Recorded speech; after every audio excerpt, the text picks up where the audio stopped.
Throw me down a flight of stairs and destroy my relationship? Well, I hope you didn't like your life as you knew it. So, a little bit about me before I go into this. And before you ask about it, I'm going to be incredibly vague about a lot of specifics.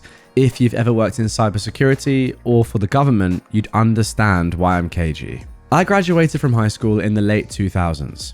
I tried college. It didn't work for me, so I enlisted like I'd already planned to after I got an associate's. I got into the Navy, passed quals for the Special Warfare Training Block while in basic, and after completion went and started training to become a SEAL, which I did not complete because that is no joke, but it's cool because I went SWCC instead and became a dirty boat guy. SWCC are the guys you see in movies arriving just in time with fast boats, blasting lots of firepower at the bad guys so they can pull our boys out of hell. Sometimes they work with Hello Crews or man the Hellos themselves. Most often, they just patrol riverways in Iraq, begging for someone to shoot at them to break the monotony. That sounds way cooler than it really was. Aside from becoming an expert in all things small watercraft and doing a good amount of diving and aircrew stuff as well, I didn't get to do the cool SEAL stuff. There's things I did do while strapped to a SEAL team, but I don't think I can talk about that. No door kicking, no breaching, no team stuff. Only on a handful of occasions did I even get into a firefight. Side note, most YouTube Special Forces operators are former team or group guys who are full of trash, and their colleagues did most of the heavy lifting. They just tell the stories from their perspective, so somebody gets to tell it without divulging identities, etc.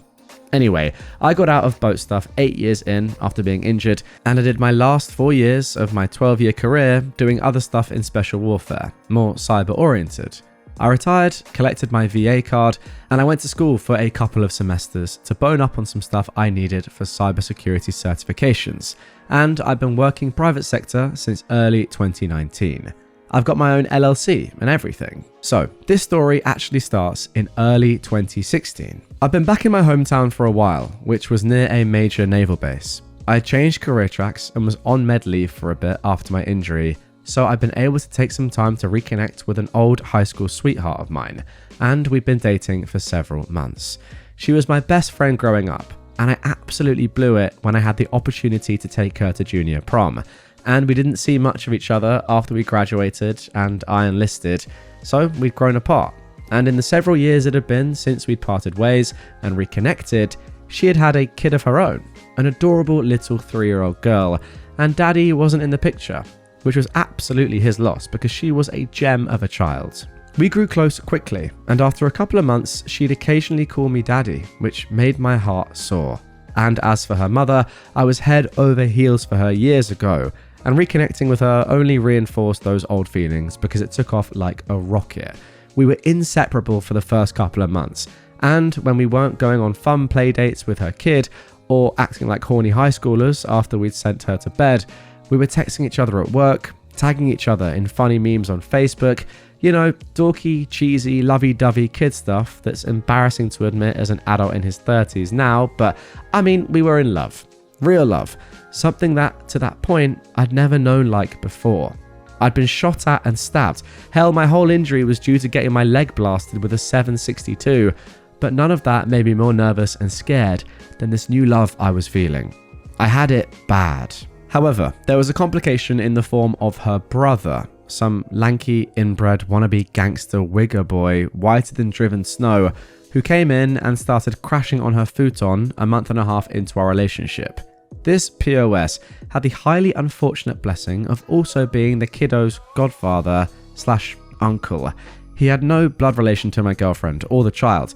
He was just some former tweaker who worked at the Target they both worked at, who started crashing from low blood sugar. He was actually coming down from whatever he was high on. So she got him a cheeseburger and soda, which in the tweaker culture is like being given a handful of gold. He was forever in her debt and became her right-hand man, never wanting her romantically, as he preferred trash similar to his own kind. Thank you, God. She referred to him as brother, and he of her as sister, so then naturally he was the uncle to the little one. Which meant that when he showed up in the middle of the night, midway through our relationship, it was a very bad sign for me, because that homeless, now jobless, feckless idiot was moving in. Our friendship started out on a very suddenly bad note, because he was met by me and a 45 in his face, wondering why a grown man was in my girlfriend's apartment while we were in bed, and I heard something go bump. Side note for any concerned citizens, the kid was sleeping between us and they didn't have any pets, so I knew that whatever was making noise out there wasn't anyone in the room and nobody else should have been there. Pair that with the recent break-ins in her complex and you can see why I was justifiably armed. Now, I did not live there. I had my own studio near the base. I just stayed the night often because it was convenient and fun. And with the recent break-ins, they also felt safer with me there. So win-win-win. So naturally, I didn't have a say in anything regarding him living there. In an effort to placate the young whippersnapper after holding a freaking 1911 to his nose, I let him borrow my PS3 and a spare TV that I had so that he had something to do. Because screw him if he was actually going to go out and find a job. Instead, no, he smoked weed out on the balcony all day and played Need for Speed and COD on my PlayStation. This idiot acted like my girlfriend was his mum. Expected her to cook him food when she got home from work. Expected her to take his laundry out and fold it for him. God, he once asked her if she could relace his shoelaces onto his sneakers because she does it better. The kid, he was actually 23, was a freaking loser. And beyond just being a living babysitter for the actual child when mum and I were at work, because my med leave ended eventually, he served absolutely no value. We'd come home to a messy kitchen and stuff all over the apartment. Numerous times he'd leave a growler in the toilet and neglect to flush. And screw him for asking my girlfriend to do his laundry because I didn't always see toilet paper in the water when I was the one to flush it. Oh my goodness. That man had an itchy butt all the time, I guarantee it. So much detail here.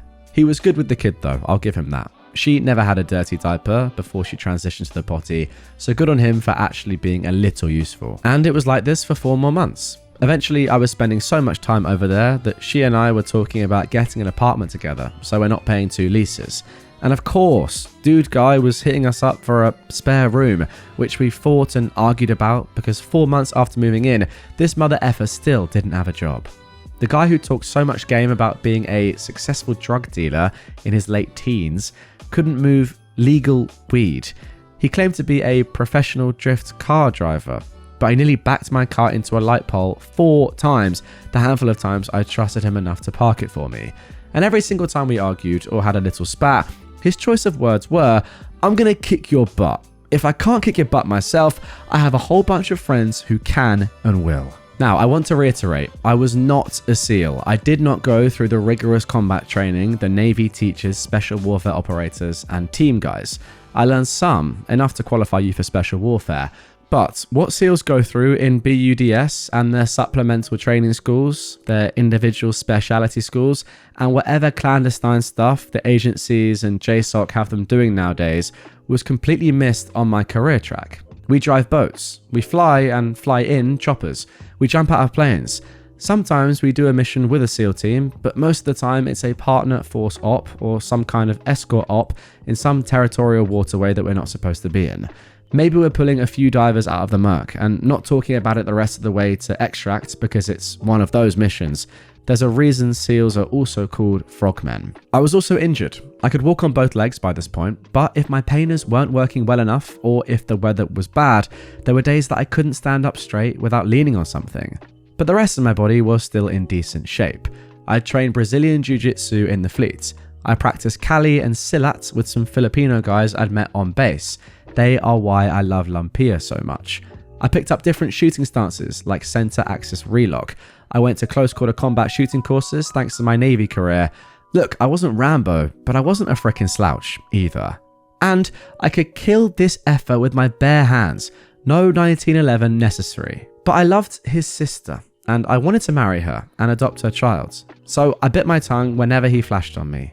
Weeks went by. Every now and then he'd snap at me for something. I decided I'd had enough, and one night when I was leaving to head home, I took my PS3 and TV with me. He loved that. He declared that I was banned from the apartment, to which my girlfriend reminded him that it's her apartment and her rules, and that he needed to be respectful. Then, one fateful morning, maybe a week after that, I'd spent the night and we were getting up early because I needed to be on base and she had to go to work. So we got out the door with the kiddo, and just as we were buckling her into her car seat, I realized I'd left my wallet inside. So I went back to the apartment and retrieved it. And as I was walking towards the front door, Butt F. McGee pipes up with, "You're cleaning those dishes when you get back." Dear audience, those dishes were dishes that he had dirtied the previous night when he made late night stoner mac and cheese, and somehow needed a mixing bowl and 4 different wooden spoons to make it. I looked at them, looked at him, looked back at them, then back at him, and said, "You're high, clean them yourself, you female dog, and don't ever tell me what to do again," before doing the danged best about face a man can do when low on painkillers and high on pain and soul, and walking out the door. I was maybe 6 or 7 steps down their stairwell when I heard the door fly open behind me. I turned to see him coming at me with both hands, and he threw me the rest of the way down the stairs. No homo there, by the way. I landed hard on my back, knocking the wind out of my body and hitting the back of my head hard on the concrete deck. My leg caught fire with fresh pain. Then he jumped on top of me, again, no homo, snapping me out of my daze, and I went to work on him. There are a lot of innuendos here, guys. Just forgive me. I'll get through this. I grit through the pain and started working to get on top of him, where I proceeded to rain hell on his face with my fists. Okay, we're back. I split his lips. I popped him in the eyes and the temple. I even gave his Adam's apple a nice little tap. I was absolutely furious, and I honestly didn't care if I killed him in that moment. Someone had to die, and it was definitely not going to be me. But she saved his life a second time. She was wondering why it was taking so long, and when she heard the yelling, she came running and found me on top and beating the gravy out of him. Beating the gravy out? Really? She screamed for me to get off, and I did. As soon as I did, his mouth started running. "Sister, he threatened to kill me, and he attacked me and threw me down the stairs because I asked him to bring back the PS3, which she knew was freaking BS, and the neighbor's security camera outside backed that up. But in that moment, she was livid, and rightfully so. I took her to work. I took the kid to daycare. I went to base. I had to explain to my CO why I had bloody knuckles and why I was holding a cold pack to the back of my head. They offered to call the police so that I could press charges, but I told them no. My CO dang near ordered me to call the police, or he'd put me back on med leave, which he couldn't do, technically, to which I replied that I'd rather be on med leave than lose my girlfriend for calling the cops on her brother. It was made clear to me, under no uncertain terms, that I'm a particularly stupid kind of jerk, and that would come back to bite me in my butt someday. Well, he was right.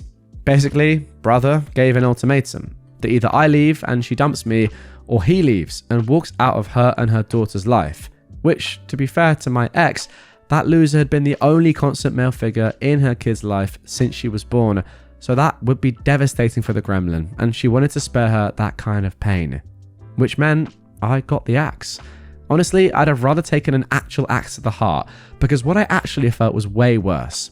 It's one thing when you're saying goodbye to the woman you love, but to have to also say goodbye to a sobbing little kid you wanted so much in your heart to adopt and make your own, I don't want to meet the man who can hold back the tears from that. That man scares me. I went back to my apartment. I put together a little box with the toys and keepsakes and clothing items they'd left behind, and I waited for the right time to bring it by her work. I was a broken man, but that little idiot, he wanted to kick me while I was down. Remember those friends that he mentioned? Well, he wasn't lying. He did have some friends with rap sheets and bad intentions, and in the months that followed her and I breaking up, he put them to work. I woke up one morning to discover my car had been blocked up, the wheels taken off, my cat cut out, and they had spray painted slurs and swastikas on my car after busting out my windows. I wasn't Jewish, and I'd been having sex with his sister for the last 6 months, but somehow I was both a insert anti-Semitic slur and a insert homophobic slur. What my insurance didn't cover cost me $2,500 in repairs. Police were called, a report was made, surveillance footage was useless though. Faces covered, they wore gloves, so no prints. And it's not like they're rolling out the CSI to collect hair follicles off the deck for auto vandalism. 2 weeks later, an attempted arson attack on my front door. Oh my goodness. Someone wearing a mask and a hoodie lit a Molotov cocktail and threw it at my front door's welcome mat. And if it weren't for the apartment's fire sprinklers actually working, my apartment would have burnt down with me in it, because I wasn't jumping from the 3rd floor balcony. That was a more serious crime. The cops were very interested in solving it. But again, no usable prints, face covered for the camera, etc. Then it was quiet for a month. My ex had reached out to me when she heard about the fire, and I told her I frickin' knew it was her brother, but I didn't have any proof. She said she'd say something to him, and coincidentally, nothing happened again for a while. Until I guess cops came around asking to talk to him, because obviously I gave them his name as a person of interest. In the month and some change since our spat, she basically forced him to find some kind of work, or she was going to kick him out. So he had gotten a part-time gig at an auto shop in town that had a rep for being the one you don't go to, but fine to recommend to somebody that you hate. They cut corners everywhere they could, so it was a perfect job for the F-Weasel, at least until the cops came looking for him one day, asking about that fire. The owners didn't like having cops asking about their employees, so since he'd only been there a week or two, he got the boot. He deeply appreciated that. So one night, I'm getting home from work. I stopped at the gym on the way, worked up a good sweat, and got a bite to eat from the grocery store. I pulled into my spot in my enterprise rental. My car was still in the shop, and I walked into my apartment. Real quick, while I was over 21 and legally owned guns and had a concealed carry permit, on days where I was on base, I didn't carry my pistol. It's incredibly rare for anyone whose explicit job description doesn't include carries a pistol at all times to be allowed to carry a weapon on base. Since I'm not leaving a pistol in my car and there weren't any places to securely store a weapon while I was working, I just opted not to take my gun with me. It's also why I didn't have a pistol on me the morning this guy jumped me. So, I was unarmed. I lived on the 3rd floor. There was a 4th floor above me and stairs leading to it. I heard footsteps coming down the stairs fast, and I turned to see 4 guys in hoods, masks, and wearing gloves coming towards me. My door was open, so I dropped my groceries and tried to slam the door behind me. They got a foot in and managed to wedge through into my apartment. What followed took place during a period of about 14 seconds. The neighbour across the way, after the fire, got a security cam installed outside their door as well, so we know the actual timestamps down to the second. I kept a loaded pistol tucked in a closet near my front door. Irresponsible, I know, but I was younger and more naive than I am now. In the scuffle with the first guy who came through the door, I managed to reach my hand into the closet, find the gun, and push myself back and away to give us several feet of space. I remember very vividly seeing all 4 men in my doorway and hallway. The first guy I'd just pushed having been body blocked from falling backwards and was starting to come towards me a second time. I raised my pistol. This one was a SIG P226 chambered in a .40 Smith & Wesson, and just as I heard one of them shout gun, I started lining up shots and pulling the trigger. There were no limb shots, no shooting to scare them. I didn't try to wing them. Body, head. As I had trained, as I had been taught.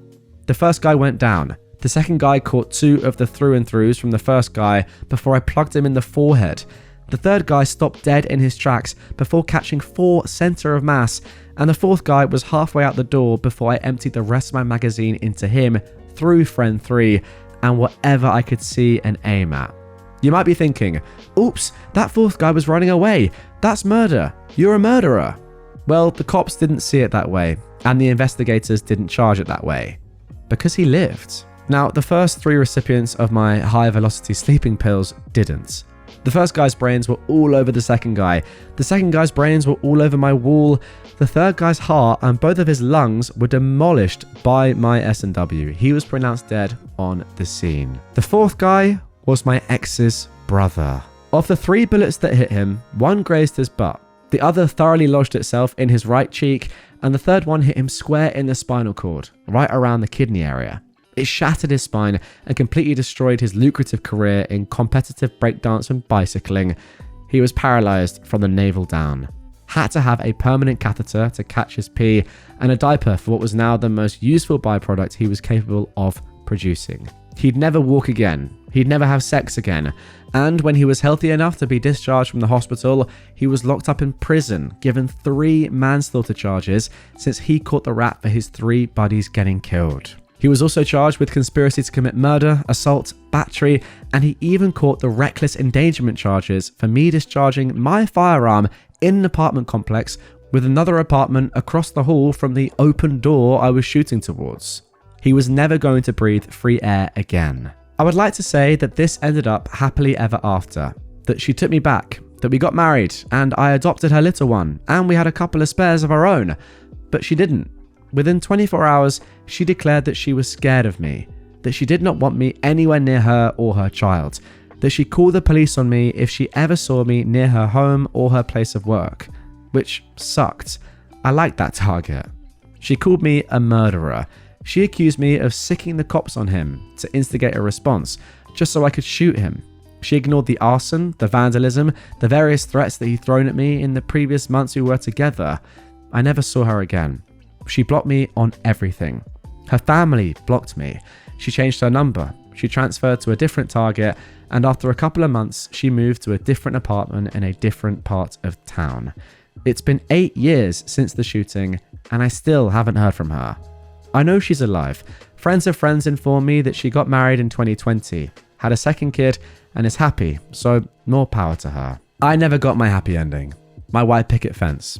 Believe it or not, killing 3 guys, even for a person trained for war and conditioned for the possibility that one day he might have to do it, it screws with your head, especially when you consider it happened in your own home and not in Baghdad or Abbottabad. There's a huge mental and emotional disconnect and difference between killing someone for work and killing someone because your life was in danger. I had PTSD. I couldn't touch any of my guns, once I got them back, for a full year without having panic attacks. The Navy was great about it all. They aided with the investigation, including that CO who called me the apex dumbass, giving his statement of that morning that I got jumped. I was offered the chance to live on base with protective detail until things cooled down, but I declined. 8 years since then, I've retired. I'm now working in the private sector. I have my own LLC, making great money doing cybersecurity and site security consulting. Occasionally, I go out boating. My partner of 3 years is the most lovely, supportive person I've ever been with. I know they have my back no matter who tries to kill me. We're talking about having kids before we get too much older. Life's good.